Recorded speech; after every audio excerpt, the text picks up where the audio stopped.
Hola, ¿qué tal? Muy buenas noches. Los saludamos como siempre a cada uno de ustedes y les agradecemos su presencia. Tenemos esta noche en Se Habla Educación un invitado de lujo. Tenemos al presidente de la Unión Nacional de los Padres de Familia, Leonardo García. Leonardo, bienvenido con nosotros aquí, con los colaboradores. Y bueno, vamos a hablar un poquito de lo que es la trayectoria de Leonardo García y sobre todo la trascendencia que esté con nosotros aquí acompañándonos en Educación en Movimiento y sobre todo aquí en Se Habla Educación. Leonardo tiene una licenciatura en Ciencias Técnicas de la Comunicación y una maestría en Desarrollo Organizacional y Humano por la institución UNIVA. Ha ocupado algunos cargos públicos de elección, ha sido diputado local, diputado federal y presidente municipal de Tepatitlán, todos de elección, ¿no? Y ha ocupado también algunos cargos públicos de designación como subsecretario de Educación de Jalisco, oficial mayor del Congreso del Estado de Jalisco, comisionado por el desarrollo político de la Secretaría de Gobernación y coordinador general de Concertación Social de Jalisco y subsecretario de Asuntos del Interior de Jalisco. Algunas actividades ya en el ámbito profesional y privado, ha sido gerente de medios de comunicación de Coparmex Nacional, gerente de Relaciones Públicas de la Universidad de Los Altos, director del Instituto México Alteño, y actualmente presidente de la Unión Nacional de Padres de Familia y vicepresidente del Frente Nacional por la Familia. Pues Leonardo, bienvenido, te agradecemos muchísimo que hayas atendido esta invitación por parte de Educación en Movimiento y sobre todo empezar a hablar de temas que ahorita la agenda educativa debe estar obviamente en la agenda mediática, debe estar en el discurso a nivel nacional y más a raíz de la situación que tenemos actualmente con la pandemia. Te han dado muchísimas situaciones, hemos vivido unos cambios, nos hemos enfrentado de último momento y todos los días, casi nosotros como docentes que nos acompañan aquí, pues nos hemos tenido que reinventar constantemente por todas las situaciones que se han presentado. Y hablando de políticas educativas y sobre todo, que es el tema que nos va a ocupar esta noche, pues a raíz de la pandemia y que nos vamos todos a casa, se viene una situación de una política que el gobierno tuvo que hacer de último momento y viendo las circunstancias que es el de programa Aprende en Casa. Ese programa Aprende en Casa, ¿cuál considera que es el balance que podemos tener ahorita después de una primera etapa y ahorita que estamos iniciando una segunda etapa La Unión Nacional de Padres de Familia, ¿cómo ve ese balance? ¿Cómo ven la perspectiva de los padres sobre esa política y estrategia que ahorita se está llevando a cabo y que ya tuvo una primera etapa y que pensamos que esta segunda etapa pues debe ser una versión mejorada? Pero ¿cuál sería la opinión que tiene la Unión Nacional? Quiero agradecer primero que nada, Joel, la invitación a esta plataforma, a este programa de Educación en Movimiento, y pues saludo a todo tu público. Déjame decirlo en 4 frases que utilizó el senador Francisco Salazar Sáenz, con quien tuvimos una reunión, una mesa que se llama Alianza por la Educación, el pasado martes. Y en esa reunión, por la noche, él usó 4 frases que coincidíamos todos en la mesa. La primera, la educación virtual es un fracaso. Yo podría agregar varios indicadores. Por ejemplo, en el programa Aprende en Casa 1, dijo el secretario Esteban Moctezuma que no lograron localizar el 20% de maestros de escuelas públicas, un aproximado de 200,000 escuelas. El 20% de maestros no lograron localizar ni a sus alumnos ni a sus padres de familia. Eso representa casi 5,5 millones de niños, adolescentes y jóvenes. Bueno, nosotros le pedimos a la Secretaría de Educación para este ciclo escolar, y como no nos contestó, se lo pedimos al INAI y se vence el plazo el próximo 25 de noviembre. ¿Qué pasó con esos 5,5 millones de niños? Todavía no nos contestan. Este senador acaba de entrar apenas hace 2 o 3 semanas. Era el senador suplente por San Luis Potosí, dado que el titular renunció para meterse a una aventura de aspirante precandidato a gobernador. Segunda frase, la SEP ya no puede con tantos trámites, con tantos procesos que se le van acumulando de diferentes temas, no solo en temas de educación superior. Y nos lo dijo el propio subsecretario Marcos Bucio, de Educación Básica. La pandemia nos desnudó, dejó al descubierto nuestro nivel de descoordinación y nuestro nivel de desarticulación. Tercer frase que usó el senador: la única alternativa con el actual gobierno está en los estados, con los titulares de educación que sí se sensibilicen de los problemas de la educación, porque el modelo federal no va a reaccionar a ningún estímulo que le mande nadie de ningún lugar. Y la cuarta frase: la única esperanza que hoy soporta la educación está en los verdaderos héroes.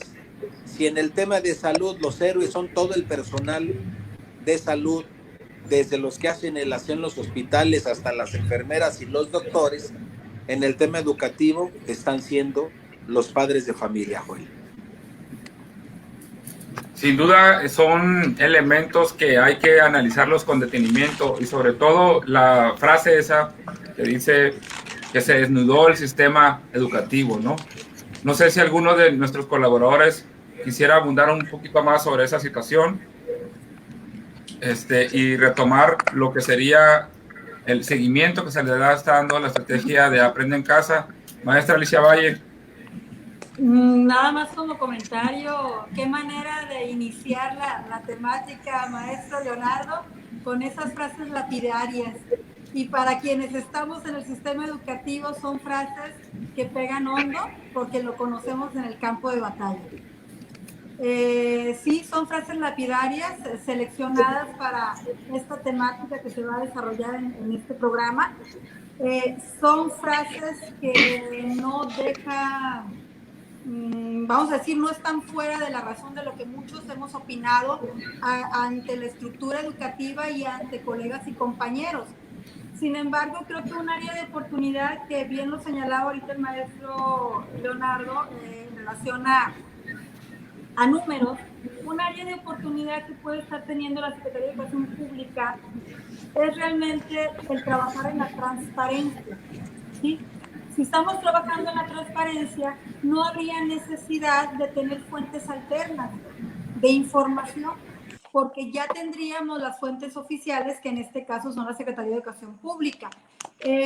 Sí, números más, números menos, los números que está manejando ahorita en relación a la cantidad de docentes y cantidad de maestros y cantidad de alumnos que pudieran estar o no contactados, pues no se pueden verificar al 100% porque no tenemos con qué contrastarlos, pero tienen elementos de verdad, ¿sí? No son los números oficiales, pero tienen elementos de verdad.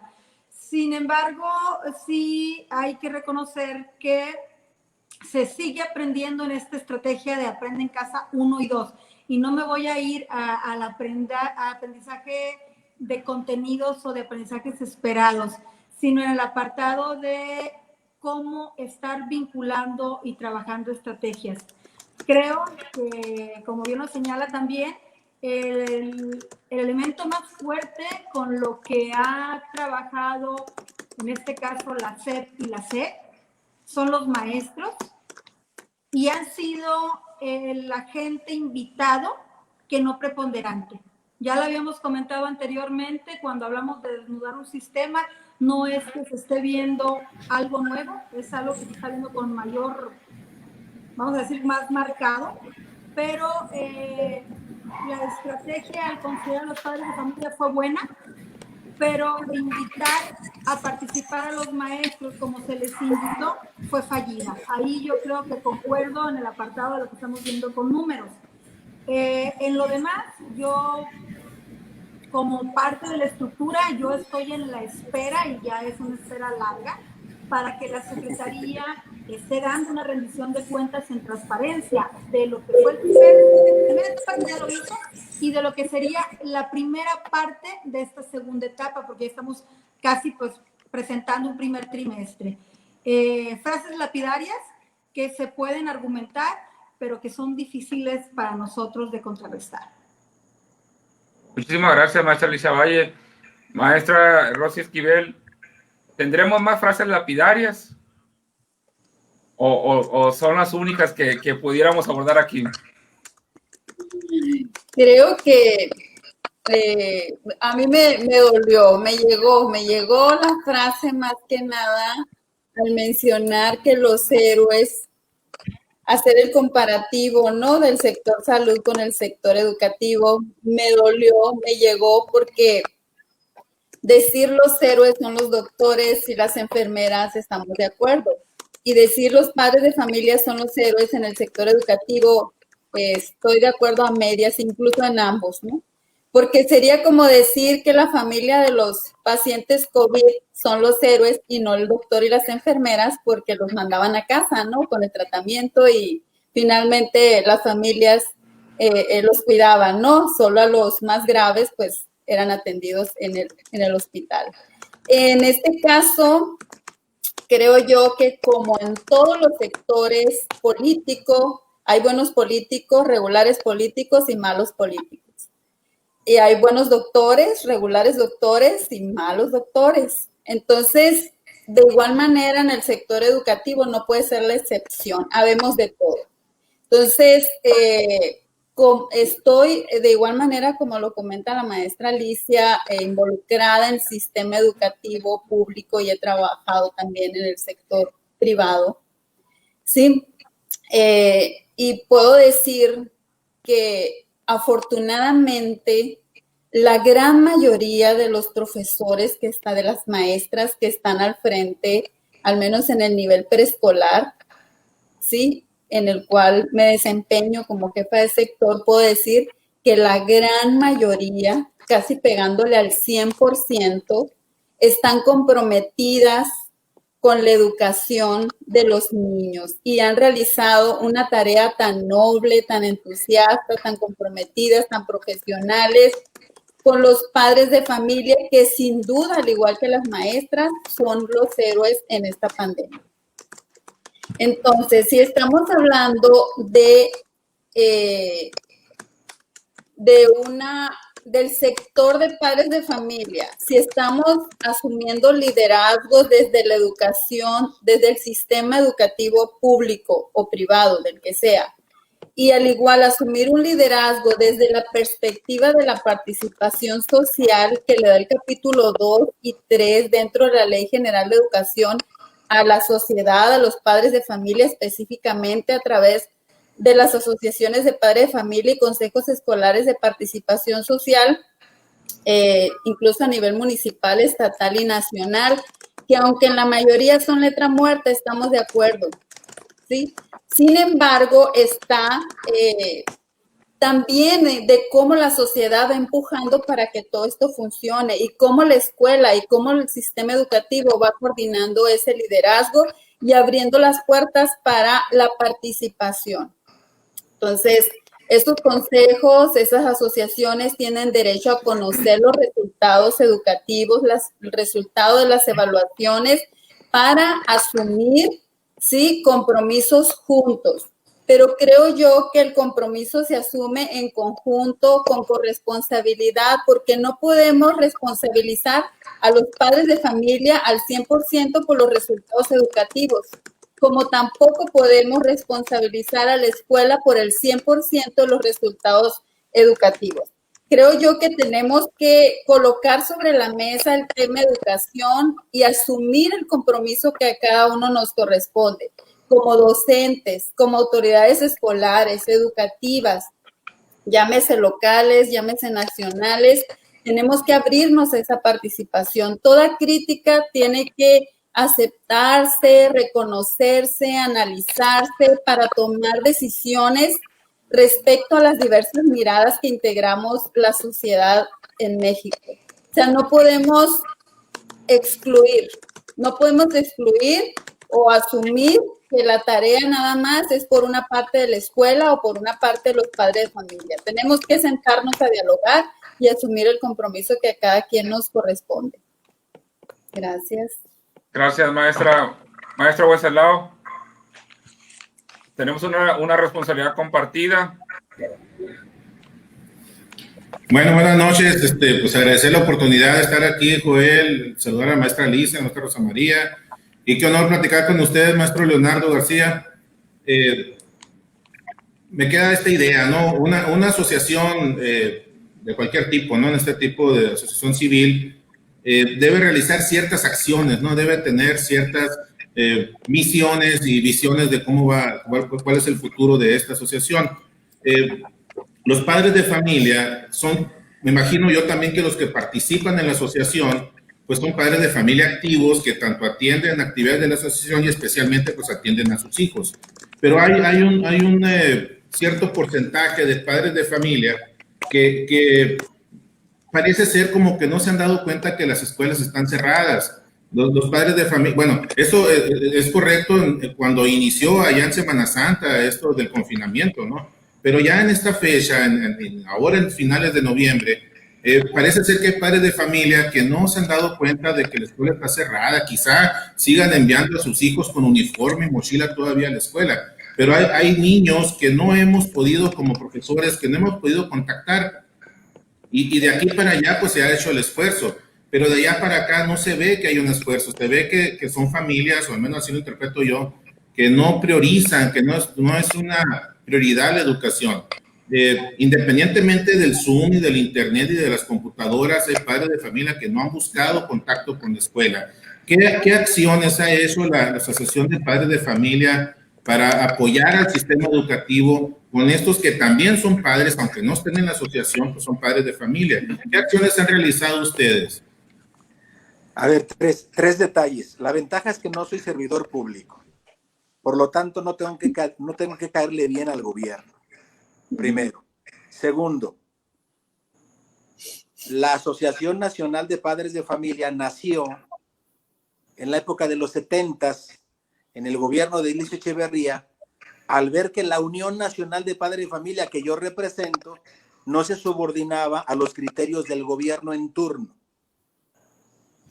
No somos la Asociación Nacional de Padre de Familia, somos la Unión Nacional de Padre de Familia. Nacimos un 27 de abril de 1917, escasos 2-3 meses de haberse publicado el artículo 3º constitucional, porque en aquella época parecía, y hoy parece que no ha cambiado, que el factor menos importante en el tripié del modelo educativo, que son los alumnos, los maestros y los padres de familia, ese tercer piecito es un 0 a la izquierda. Así lo fue desde la creación del artículo 3º y lo sigue siendo ahora. Yo fui legislador federal, estuve en la Comisión de Educación, conocí las tripas de toda la información del sistema educativo y salvo honrosas excepciones, los comités son de papel. Estos espacios de participación de los padres de familia es una farsa. El propio secretario Esteban Moctezuma lo reconoció, el propio subsecretario Guevara Niebla primero y luego el subsecretario Marcos Bucio dijo: Leonardo, pues tú sabes que hacemos el mejor esfuerzo. A ver, cuando yo menciono la frase, la pandemia nos desnudó, la frase no es mía, es del actual subsecretario de Educación Básica Federal, Marcos Bucio. Nosotros le hicimos una serie de propuestas antes del 24 de agosto de iniciar este ciclo escolar para decir, ok, nos agarró la pandemia todos desprevenidos, ¿por qué la Secretaría de Educación no nos convoca a todos a una mesa para construir el cómo sí puede funcionar el modelo? Donde estemos los padres de familia, los maestros, porque a esa mesa no invitaron a maestros, invitaron a funcionarios del sistema educativo. Pero el magisterio ni siquiera fue tomado en cuenta sobre el modelo. Se fue enterando después, yo no sé ustedes, pero los maestros que nosotros conocemos de escuelas públicas y privadas, en los 45 comités que tenemos por todo el país, la queja fue esa. Leonardo, es que no nos invitaron, solamente nos instruyeron. Yo creo que hoy se vuelve realidad aquel manifiesto que entregamos con más de 600 firmas de instituciones, grupos y movimientos a la Secretaría de Educación Pública, en la que le decíamos, a ver, así nos agarró la pandemia, ya ni modo. Ya hiciste tu programa Aprende en Casa 2, ya lo diseñaste, ahora invítanos a la implementación, al seguimiento y a la evaluación del programa Aprende en Casa 2.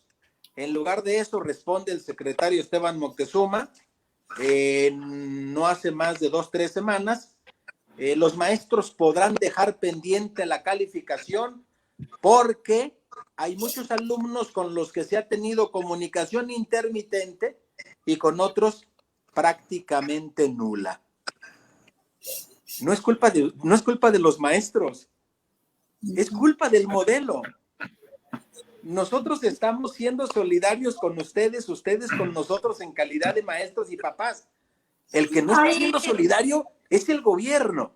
Termino. Les hicimos 8 propuestas. ¿Y saben cuál fue la respuesta de la Secretaría de Educación?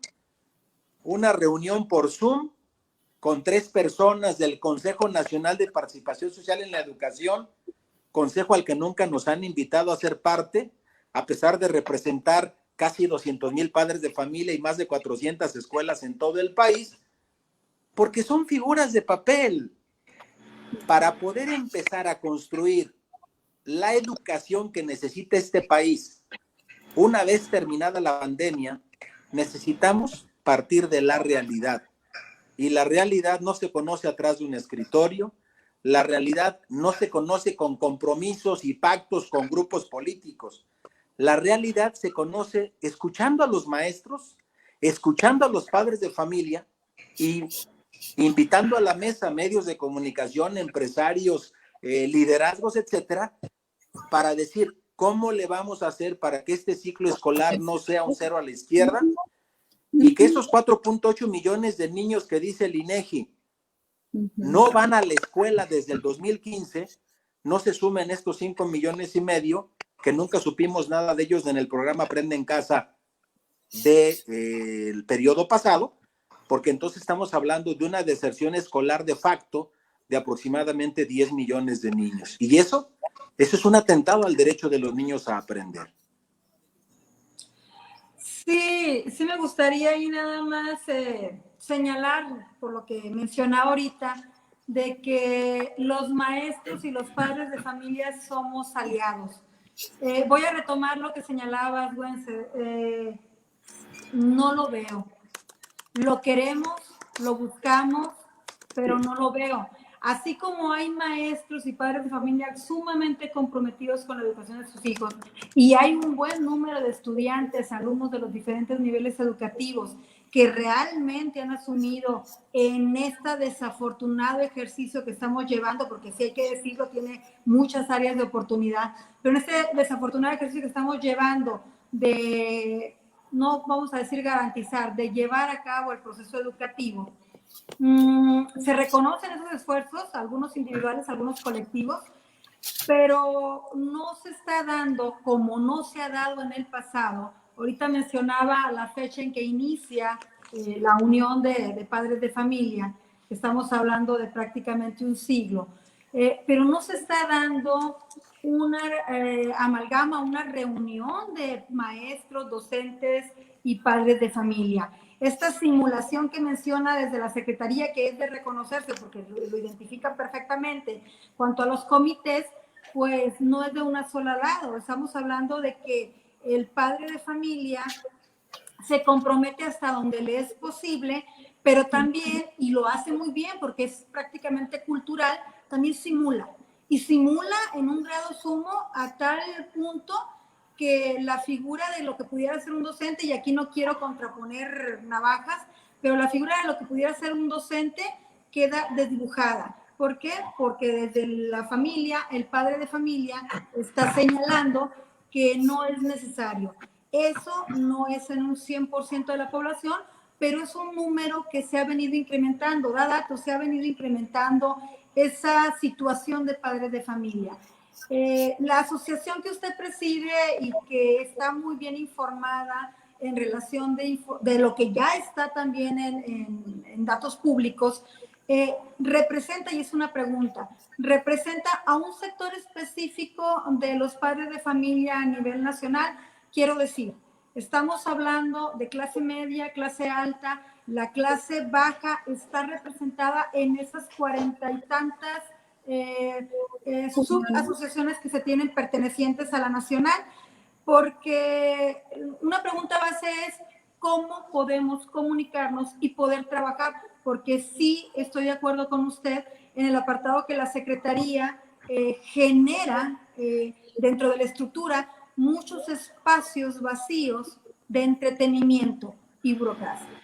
Pero aquí quienes realizamos el trabajo, docentes y padres de familia, no hemos llegado a comulgar y a comunicarnos cuáles son las estrategias que como asociación a un promedio de un siglo ustedes han logrado que permee, porque antes de este gobierno teníamos un paradigma distinto, teníamos una reforma, un planteamiento distinto y a quien se escuchaba era la iniciativa privada. Ahora yo no puedo decir que se escuche a los maestros al 100%, ni puedo decir que se escuche a los padres de familia, pero antes de este ejercicio era iniciativa privada. Ahora, ¿qué es lo que están proponiendo ustedes para poderlo escuchar? Estamos llevando a cabo talleres en las escuelas donde nos dejan entrar, donde nos invitan, o de un padre de familia se afilia con nosotros. No importa si es escuela pequeña, mediana o grande, si es escuela pobre o rica, todas las escuelas son públicas. Aquí hay una narrativa que tenemos que ir destruyendo juntos, porque aún la particular necesita validez oficial para que pueda hacer educación, y la validez oficial pues no se compra en la esquina, la da el gobierno. Por lo tanto, toda la educación es pública. La única diferencia es que una se paga con los impuestos de todos y la otra se paga doble, con los impuestos de todos más las cuotas de los padres de familia, que es una tributación que no debiera de existir. Tenemos padres de familia de escuelas públicas muy humildes y tenemos padres de familia de escuelas particulares muy pudientes. Este esfuerzo que traemos, voy a platicarle de 3 o 4 programas de 3 años a la fecha. Programa Educar para la Paz. Lo dimos en escuelas secundarias técnicas de la Ciudad de México hasta antes de la llegada de este gobierno, que prácticamente nos cerró la puerta. El recurso lo pagaba un empresario, una empresa o una fundación. Nosotros llevábamos nuestros 28 facilitadores a las escuelas. Nosotros era para los papás, pero fue la propia Dirección General de Educación en la Ciudad de México, dependiendo de la Secretaría de Educación Pública Federal, de secundarias técnicas, la que nos dijo, sí, muy capaces, empiécenle con los alumnos. Y como nos fue bien con los alumnos, seguimos con los papás. Nos íbamos a ir de la escuela, esa secundaria técnica, para ir a la otra, y decían los maestros, faltamos nosotros. Oigan, pero nos dicen que ustedes tienen su propio centro de capacitación. Esa cosa no sirve, queremos que ustedes vengan. Ciudad de México, secundarias técnicas, que no es un público muy amable, que digamos, ¿sí? Ni de alumnos, ni de, salvo los maestros, ni de alumnos, ni de papás. Es Educar para la Paz. 2, armamos un taller que se llama Unidos por Valores todo el 2018. Dimos el taller en 100 escuelas diferentes de diferentes ciudades del país, las que nos abrieron la puerta sin ver nosotros si era pública o privada. El taller de Unidos por Valores son 6 sesiones de aproximadamente 2 horas cada una, para padres de familia, pero también podían ir maestros.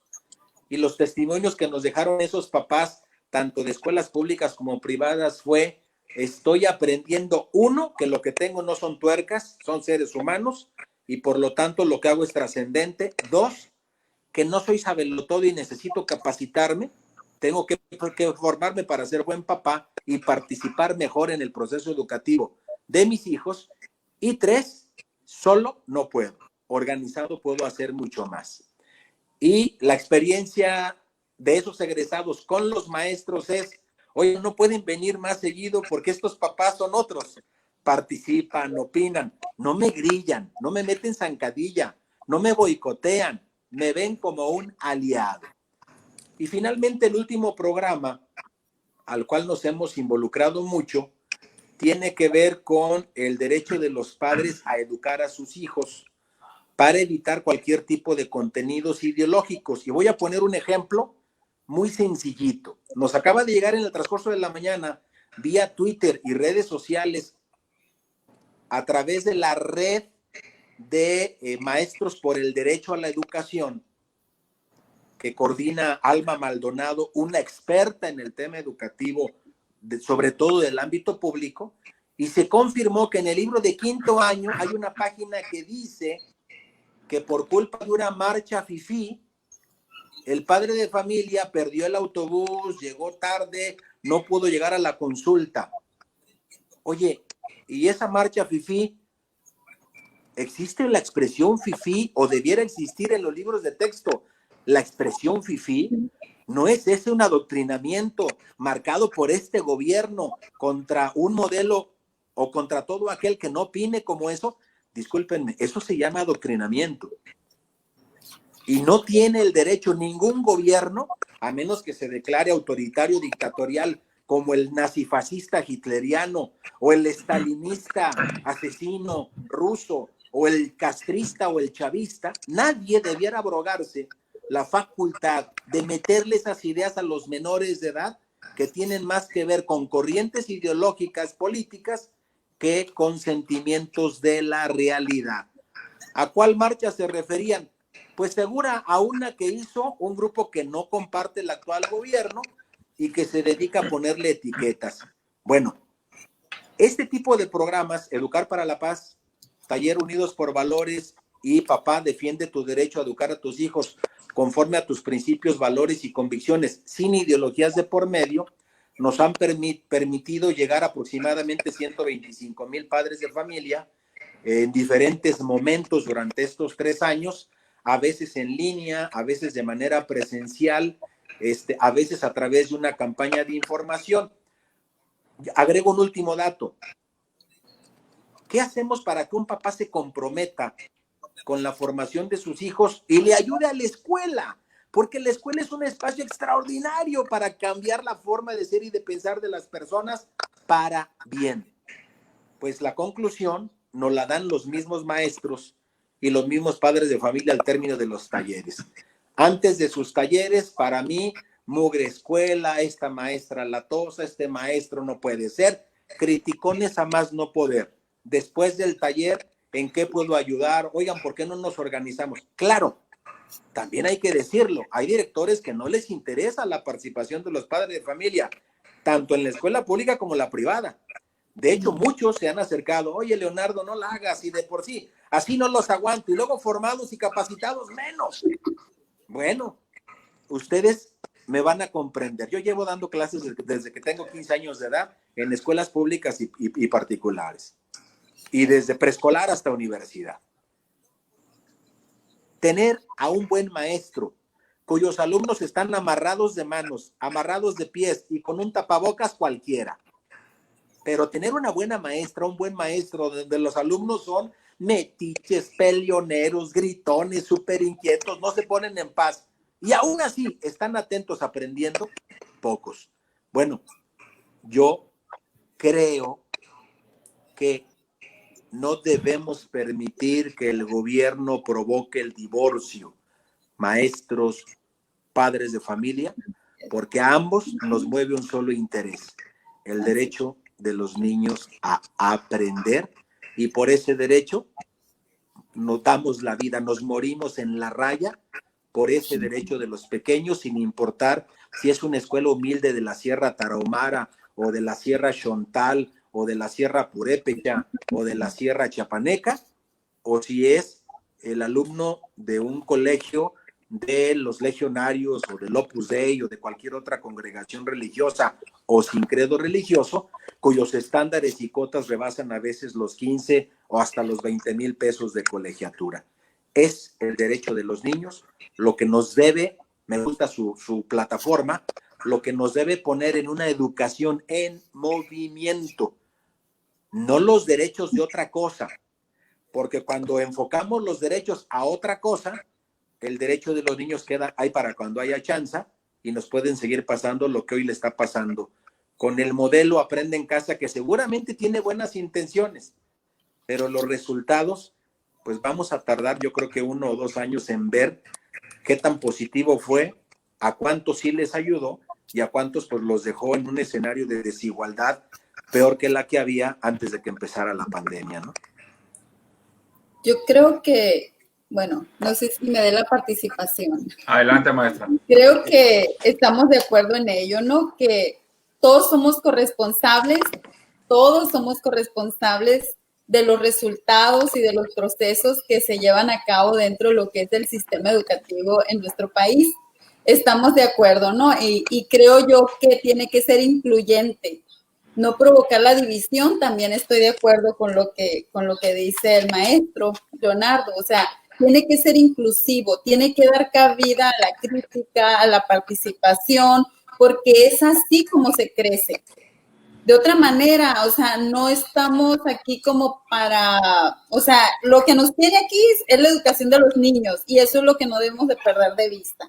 También estoy de acuerdo con ello, pero no puede estar basada en esa división, en esa exclusión, sino todo lo contrario, en reflexiones, en análisis, en críticas, en construir, en mejorar, en fortalecer lo que ya tenemos. No es echar fuera algunas cosas que venían funcionando, no es la solución y darle el sello del gobierno actual, y llámese gobierno el que sea, estoy hablando en general, no específicamente de este gobierno. Tenemos que aprender a reconocer lo que sí se hace bien y lo que no se hace tan bien, ¿sí? O sea, mejorarlo, fortalecerlo, hacerlo crecer, rediseñar, hacer reingeniería quizás, pero no ni todo es bueno ni todo es malo. Y eso tenemos que aprender a valorarlo.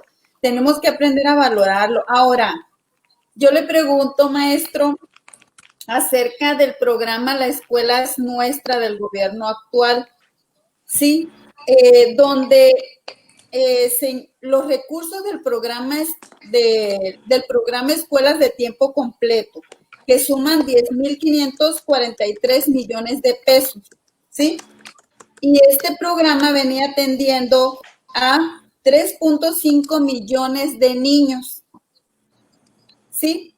Entonces, aquí lo que es la partida, la clave presupuestal del programa desaparece, ¿sí? En lo que es el programa de egresos. Entonces, no dice específicamente si todo, o sea, de qué manera se va a manejar ahora. Dice que incluye los apoyos a maestros, a directores, a personas que están atendiendo en escuelas de tiempo completo. Sin embargo, no creemos que alcance ese presupuesto, ¿no? Porque todavía se debe este segundo semestre del 2020. La Unión Nacional de Padres de Familia, en este sentido, ¿cuáles serían las actividades? Porque no nada más desaparece presupuestalmente el programa de escuelas de tiempo completo, sino que, bueno, si estamos tratando de cuidar la equidad, la igualdad, el favorecer a los más vulnerables, el apoyar a los más vulnerables, pero hechos son amores, digo yo, ¿no? Hechos son amores. Y si solamente se dice en el discurso y no se refleja en el presupuesto, no tiene sentido. Como por ejemplo, ¿sí? El programa de atención a la diversidad de educación indígena desaparece, no hay presupuesto. Se recorta de 1,000 millones de pesos de apoyo al CONAFE. Y usted sabe que se atiende a los niños más vulnerables. Desaparece el programa para atender a los niños migrantes y sabemos que son los niños migrantes los más vulnerables y está comprobado en muchísimos estudios que se han realizado. Son los niños más pobres, las familias más vulnerables que tienen que trasladarse de un lugar a otro para ir buscando las cosechas, las temporadas de cosechas en diversos estados para poder generar un empleo, tener un empleo y darle alimentación a sus hijos. Y bueno, si nosotros en esta pandemia y en los últimos tiempos, los maestros estamos siendo tan valorados, como se dice en el discurso político educativo, ¿por qué se recorta de 884 millones de pesos respecto al año anterior la partida del desarrollo profesional docente? Entonces, como que no me cuadra el discurso con los hechos, con ya la situación que tiene que ver directamente con presupuestos. La Unión Nacional de Padres de Familia ha analizado esa parte, qué es lo que está haciendo o cuál sería el papel que ustedes están considerando para que efectivamente la situación de la equidad, la situación de atender a los vulnerables no se quede meramente en un discurso político sin sentido. Primero, sumarnos a sus quejas, maestra, porque nosotros no somos gobierno, entonces ustedes hacen la pregunta como si yo fuera servidor público de la Secretaría de Educación. No. Lo primero es sumarnos a eso que acaba de decir. Estaba revisando, yo realizo un programa cada jueves a las 7 por Facebook Live de la Unión Nacional de Padres de Familia para abordar temas educativos, un derecho cada ocasión. Hoy tocó el derecho de los niños a aprender. Y el pasado 19 de octubre yo comentaba, le quitaron a la Secretaría de Educación por austeridad 6,343 millones de pesos. Los organismos centralizados de la Secretaría de Educación del sector educativo, les disminuyó el gobierno 201 millones de recursos propios que ellos mismos habían logrado por ahorros, por una serie de cosas. se los quitaron. El presupuesto, en resumen, para educación del año que entra, supone que los alumnos, está diseñado como si los alumnos no fueran a regresar a las aulas ni un solo día del próximo año. ¿Qué podemos hacer nosotros como Unión Nacional de Padres de Familia? Alzar la voz, quejarnos, organizarnos con otros y decir, oye, olvídate de ideologías y de partidismos y de colores. Son los niños, ese es el problema. Es un problema gravísimo. 15,000 maestros adelantaron su jubilación. Claro, el presidente acaba de anunciar el 1 de noviembre, o lo va a hacer el 1 de diciembre, que cerca de 300,000 maestros recibieron su base definitiva. Sí, pero son maestros que ya estaban dando clases. ¿Y de dónde va a sacar esos 15,000 que adelantaron su jubilación, más aquellos que han muerto por la pandemia, que lamentablemente no han sido pocos en todo el país? Claro, como no hay clases presenciales, pues no se necesitan maestros. Pareciera que ese fuera el mensaje de la Secretaría. Y cuando regresemos a clases presenciales, ¿qué van a hacer? Maestra, deje ponerle este dato a todo el público. El diagnóstico en abril-mayo decía que de las escuelas particulares abandonarían aproximadamente 800,000 alumnos la escuela particular para pasar a la escuela pública. Nosotros hicimos un recuento al 24 de agosto, o más bien del 24 de agosto al 24 de septiembre, y no fueron 800,000, fueron 1,600,000. Pero no sabemos si fueron y tocaron la puerta a la escuela pública. Y cuando regresemos a las clases presenciales, ¿tendrá el gobierno 1,600,000 butacas nuevas extra? Porque antes eran butacas de la escuela particular, que no pagaba el gobierno. ¿Tendrá el gobierno aulas para ese 1,600,000? ¿Tendrá el gobierno maestros para ese 1,600,000? Peor aún, ¿tendrá un quinto partido por la mitad para pagar semejante boquetote que hoy tiene de la escuela particular, que se fueron a la escuela pública? No lo tienen. Y por más que alzamos la voz, organizamos ruedas de prensa, mandamos manifiestos, hacemos campañas de firmas, les entra por un lado y les sale por el otro. ¿Por qué? Porque su compromiso no está en el sujeto de la educación. Dicen los que saben de pedagogía que no son las instalaciones, ni siquiera es un maestro muy capaz, no son los cuadernos ni los mejores uniformes, no son los mejores libros ni las mejores pantallas. La condición para que el sujeto pueda ser educado es que el sujeto quiera educarse. Luego entonces, un modelo educativo que no está centrado en el derecho del niño a aprender y está centrado en otras cosas loables, necesarias, pero no el derecho del niño, nos trae consecuencias como las que ahorita tenemos. No sé cómo lo va a resolver el gobierno. Perdón. Un planteamiento, porque todo esto tiene que tener contexto y creo que nos estamos centrando mucho en quien está dirigiendo, que es un gobierno en específico. Pero el contexto es que a nivel mundial, lo que está viviendo México más o menos lo están viviendo a nivel mundial. El problema del modelo educativo, el problema del sistema educativo, el problema de la sociedad en su conjunto y de los docentes, lo estamos viviendo a nivel planetario con esfuerzos más o menos exitosos en algunos países que efectivamente antes de la pandemia ya eran exitosos en su sistema educativo. Cuando usted menciona el apartado de ideología, ahí promesa. Decía, cuando se llama ideología, que están manejando una cierta plataforma para trabajar a la población infantil y la población hasta la universidad, pues que yo recuerde, el perfil de ingreso y el perfil de egreso, todo gobierno en turno lo ha venido manejando.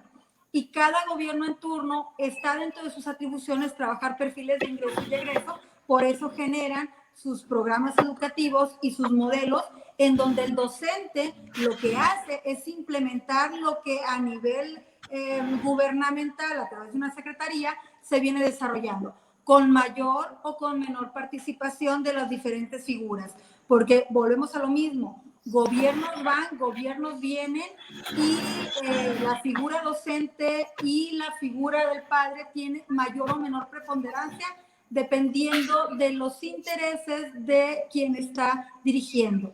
En un gobierno anterior y en unos sexenios anteriores estábamos hablando de un nivel paradigmático del modelo neoliberal. En este otro modelo yo escucho intenciones, escucho voluntades, no escucho estructura, porque la autocrítica también tiene que estar presente para este gobierno. Yo no escucho una estructura, pero sí entiendo que cada uno de los gobiernos ha venido a plantear lo que a un cierto grupo le ha beneficiado. Ahorita que manejaba este mayúsculo reto para la Secretaría de Educación Pública y lo que está representando a Sonora, el apartado de las escuelas particulares, las escuelas que están prestando el servicio por un costo, el apartado de estas escuelas particulares también es resultado de gobiernos anteriores, en donde se les provocó y se dio los espacios para que se generaran muchas de estas escuelas, que en lo personal yo no veo nada en contra de que tengamos la posibilidad de elegir una escuela u otra. La cuestión es la intención y el beneficio de tener una escuela que sea pública, privada, en este caso con un mismo sistema educativo nacional, porque las privadas siguen siendo privadas, solamente que están adscritas al sistema educativo nacional, y las públicas son, como bien dice, de manejo en la cuestión de recursos de impuestos de gobierno, y las privadas pues están siendo apoyadas y manejadas desde otras líneas, porque sigue siendo, y eso creo que todos lo tenemos claro, la educación sigue siendo un buen negocio. Y si no fuera negocio, no hubiera escuelas que fueran privadas. Y si no fuera negocio, no hubiera grupos sociales que estuvieran queriendo o no meter un tipo de ideología. Y si no fuera negocio la educación, no estuviera interesado el gobierno en hacer un planteamiento en donde da un modelo educativo específico. Aquí yo creo que la autocrítica es para cada uno de los gobiernos que en el pasado siglo, un siglo, ha presentado la idea de modelos sin terminar primero procesos y sin llegar a una evaluación. Ahí yo concuerdo con usted y tendría sentido lo que decía Rosy en el apartado de programas federales. ¿Cuál es el gran error de los gobiernos, del signo que sea? Que no terminan los procesos, cortan de tajo y vuelven a empezar sin evaluar. Y ahí movimientos, figuras, equipos, grupos son necesarios, pero como apoyos externos. Lo que me señala con este actual gobierno a mí no me preocupa en el sentido no de ingenuidad, sino que yo todavía no le veo ninguna estructura, le veo intenciones. Al anterior le vi más estructura y más mano de la iniciativa privada. A este presente, en ese afán de consensuar, no ha terminado de manejar lo que pudiera ser el consenso. Y sí, hay mucha simulación, el presente lo tiene, mucha simulación, pero no es algo que no hayan tenido los anteriores. Aquí lo que tendríamos que ver son evaluaciones reales, y no me refiero a trimestrales, sino evaluaciones, como bien señalaba, en algún momento de lo que representó el Aprende en Casa 1 y el Aprende en Casa 2, y lo que pueda seguirse dando, porque efectivamente nos interesa a los que estamos dentro como a los que están fuera saber de transparencia, y en eso la Secretaría de Educación Pública, y creo y pienso que también la de la Secretaría de Educación y Cultura en el caso de Sonora, sí nos quedan debiendo en transparencia. ¿Por qué? Porque a lo mejor fueron rebasados en estos ejercicios que se están llevando a cabo, que a nivel mundial han sido rebasados. Entonces, no es para solapar, es para hacer una crítica de lo que se está viniendo a ver. Y no considero, ahí discrepo con usted, no considero que ahorita se esté implementando una ideología, pero sí puede tener motivos quizás a más tiempo, a 2 años. ¿Por qué? Porque es lo que se planteó con la anterior reforma, una ideología de un modelo, una ideología con un nivel preponderante en donde el que no tenía no podía. Ahorita el que no tiene no puede, es un hecho, pero que tiene que ver con una serie de decenas de años que han manifestado gobiernos anteriores. Entonces sí veo la crítica presente, pero no la crítica al presente, sino la crítica presente. Me encanta su planteamiento, maestra, pero no me la imagino reprobando a los que sí saben para que se sientan bien los que nunca han pasado un examen. No me imagino a este gobierno anulando la posibilidad de los que pueden para que estén igual que los que no pueden, cuando lo que hay que hacer es cambiar las cosas para que todos puedan. Pero bueno, como bien dice usted, son visiones diferentes. Y haré un último comentario porque tengo reunión ahorita a las 9 de la noche, precisamente del tema educativo, de varios liderazgos a nivel nacional. Y efectivamente, este es un problema mundial. No más que, por ejemplo, Alemania le está invirtiendo al problema de la pérdida del empleo y de los problemas de la educación y de la salud, etcétera, por la pandemia, el 31% de su Producto Interno Bruto. El actual país, el 0.4%. Va a haber consecuencias diferentes, clarísimas, ¿sí?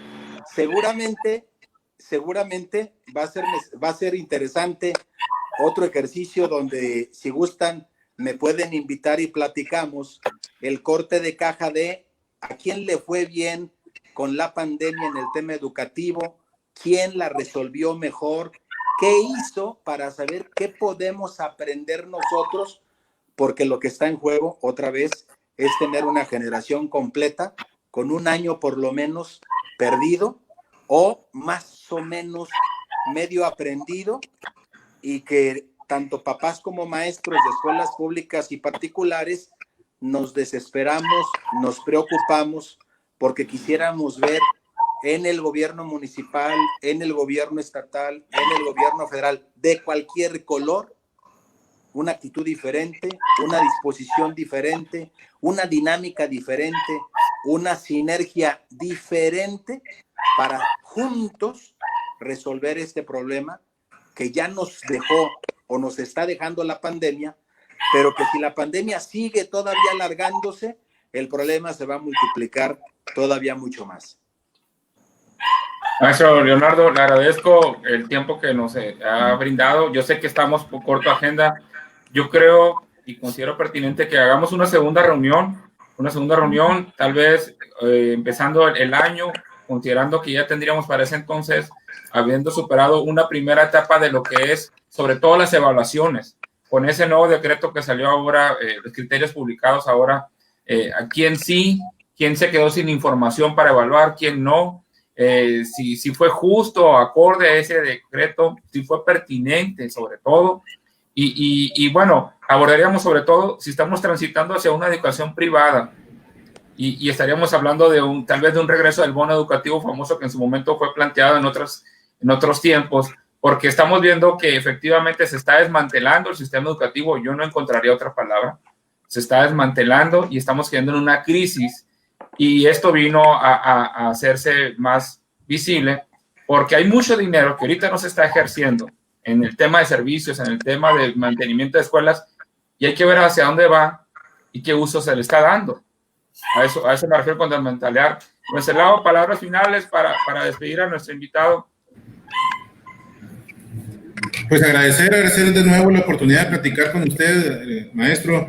Me quedé yo con algunas preguntas para la asociación, por ejemplo, en el sentido de las adecuaciones que ustedes están haciendo para el nuevo tipo de padres, sin calificar que antes era mejor o era peor, que ahora es mejor, que ahora es peor, nada de eso, ¿no? Antes los niños eran educados por la mamá y el papá andaba trabajando, después mamá y papá trabajaban y luego le llamábamos criados de abuela, ¿no? Son niños educados por la abuela. Pero ahora hasta las abuelas trabajan, los abuelos trabajan, y bueno, me quedé con esa idea, ¿no? De ver, conocer qué adecuaciones han hecho ustedes al nuevo estilo parental. Pero bueno, finalmente el tiempo se consumió. Le agradecemos su tiempo, que es muy valioso, y le felicito por las actividades que han hecho, los cursos, capacitaciones a los padres de familia. Le comento que Zabalza, un investigador español, propuso hace 20 años o más un triángulo donde ponían los vértices a los padres de familia, a los profes y a los alumnos. Y él dice en su propuesta que si falta uno de los vértices, si el niño no quiere estudiar, pues el padre de familia y el profe se ponen a hostigar, ¿no? Para usar una palabra así muy fuerte al niño para que se ponga a estudiar. Si el padre de familia no tiene interés, pero el niño sí y el profe también, bueno, pues se pueden a estudiar, se pueden a trabajar para que el niño aprenda. Pero si faltan dos vértices, no hay manera de que funcione el sistema educativo. Si el padre de familia no prioriza la educación de su hijo y si el alumno pues no quiere estudiar porque nadie, o hay muchas frases, ¿no? Que se usan actualmente como mira tu tío que estudió para ingeniero y vende hot dogs, que no es malo vender hot dogs, claro. pero con esa frase quieren decir, ¿para qué estudias, no? Entonces, esa es mi pregunta, ¿no? ¿Cómo se están adecuando estos nuevos tiempos como sociedad de padres, ¿no? Como padres de familia, como representante de los padres de familia, así como el gobierno es transitorio, los padres con hijos en edad escolar también avanzamos en la vida y entonces llega un momento en que son nuevos padres, pues ya yo sigo teniendo hijos, sigo siendo padre para toda la vida, pero ya no los tengo en edad escolar y entonces viene un nuevo tipo de padres y hay que capacitar a estos nuevos, ¿no? Entonces, de vuelta, el tiempo se consumió, agradezco la oportunidad y ojalá y podamos, como bien dice el doctor Joel, tener otra oportunidad de platicar. Maestro Leonardo, les agradezco a cada uno de nuestros invitados, colaboradores, maestra Alicia, maestra Rosa María, doctor Wenceslao, por estar aquí con nosotros. Y vamos a dejar abierta esa invitación, maestro Leonardo, para vernos entrando año, ahora sí, hacer ese corte de caja en todos los sentidos y tal vez hacer un programa especial, ¿por qué no? Hacer un programa especial ya con todas las previsiones posibles para poder estar ya viendo bien todos los pormenores que nos atañen en el tema educativo. Muchísimas gracias, nos despedimos también de todos los que nos siguieron en redes sociales, agradecemos a todos los que estuvieron con nosotros y nos vemos en la próxima edición de Se Habla de Educación.